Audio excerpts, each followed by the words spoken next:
ये वो बधाई संदेश है जो पीएम मोदी ने फ्रांस के राष्ट्रीय दिवस पर दिया था। पीएम मोदी ने बाकायदा ट्वीट करके फ्रांस के राष्ट्रीय दिवस बास्तील दिवस के मौके पर राष्ट्रपति इमैनुअल मैक्रों को बधाई संदेश दिया, जिसके जवाब में फ्रेंच राष्ट्रपति ने धन्यवाद करते हुए दोनों देशों के बीच सहयोग बनाए रखने का आह्वान किया। फ्रांस की राष्ट्रपति इमैनुअल मैक्रों ने प्रधानमंत्री नरेंद्र मोदी का जवाब देते हुए ट्वीट किया, धन्यवाद प्रधानमंत्री नरेंद्र मोदी। हमारे लोग समृद्ध, टिकाऊ और स्थिर भविष्य की इस सामान्य इच्छा को साझा करते हैं।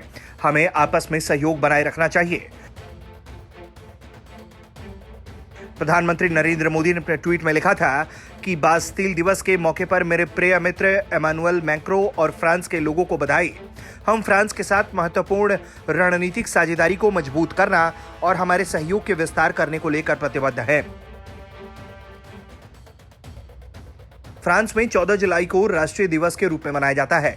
फ्रेंच सरकार ने इस दिन को राष्ट्रीय दिवस के रूप में घोषित किया है।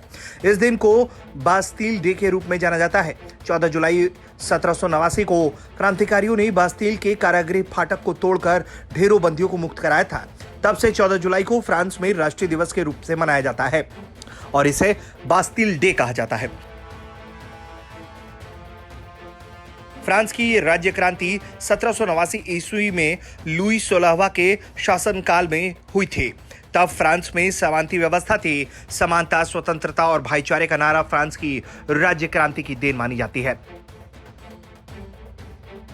अब बात फ्रांस और भारत के रिश्ते की। इस बात का अंदाजा ऐसे लगा लीजिए कि पीएम मोदी को फ्रांस के राष्ट्रपति ने G7 की बैठक में हिस्सा लेने के लिए मुख्य तौर से न्योता दिया था। अगर इस बात से भी ना समझ सके तो भारत और फ्रांस के बीच हुए कुछ समझौते को देखकर आप क्लियर हो जाएंगे। जैतपुर परमाणु ऊर्जा project, Rafale deal, make in India में निवेश, international solar alliance, scorpion class पनडुब्बे।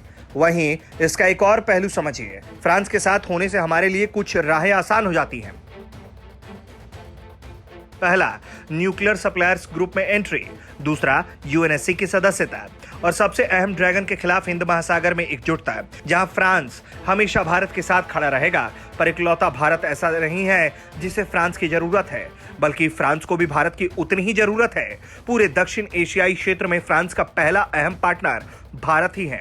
न केवल बाजार के लिहाज से, बल्कि सामरिक तौर पर भी ये पूरा क्षेत्र बेहद अहमियत रखता है। फ्रांस हथियार बनाता है, भारत काफी हथियार खरीदता है, जो आज के समय में किसी देश के संबंध को और मजबूत बनाता है। ब्यूरो रिपोर्ट, भारत तक।